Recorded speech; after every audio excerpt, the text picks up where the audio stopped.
Chancellor, what support are you announcing and why? Well, I know the current situation is very difficult, especially for those in the hospitality industry. So today we're announcing 3 new measures to help people and businesses. Firstly, we're announcing £1 billion in financial grant support, which means eligible hospitality companies will be able to claim a cash grant worth up to £6,000. Secondly, we're providing £30 million to top up our successful Cultural Recovery Fund to support institutions like theatres and museums. And lastly, we're reintroducing our statutory sick pay rebate scheme so that small and medium-sized companies can claim compensation for the government for the costs of sick pay for their employees. Taken together, I'm confident that these measures will help hundreds of thousands of businesses and the millions of people that they employ. These are the restrictions as they stand at the moment. The Prime Minister was expected to announce some tightening. He didn't. This is the support on offer now. If there are further restrictions announced, will there be more support on offer?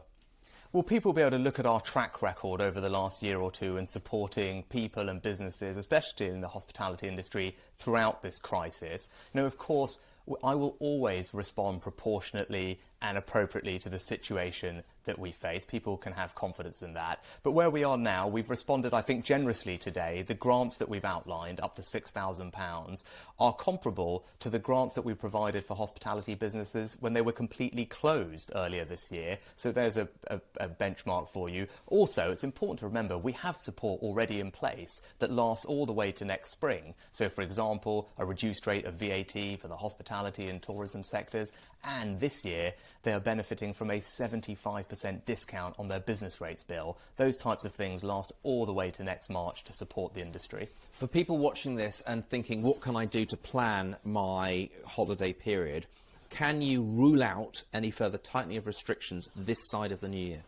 I absolutely appreciate people's frustration with all of this. I'd refer people to the Prime Minister's words yesterday, and unfortunately we're just dealing with an enormous amount of uncertainty at the moment, and what the Prime Minister said is that we're reviewing the data day by day, hour by hour, keeping the situation under constant review, but can't rule anything out. Will you recall Parliament if you make further restrictions?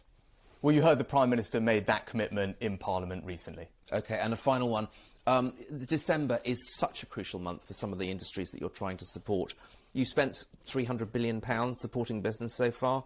Does this extra £1 billion really acknowledge the importance of this one month? It feels like a bit of an afterthought. Well, if you look at the grants that we're providing today, up to £6,000 for hospitality businesses, they are comparable in generosity to the grants that were provided when these businesses were fully closed, completely closed earlier this year. It's worth £1 billion, so it's a very significant amount of support. And on top of that, it's important to remember that there is existing support in place for hospitality businesses. They're benefiting currently from a reduced rate of VAT. That lasts all the way through to March, and also this financial year, a 75% discount on their business rates bill. Again, a benefit that lasts all the way through to March. So I think taken together, the steps we've announced today will help hundreds of thousands of hospitality businesses and the millions of people that they employ. Okay.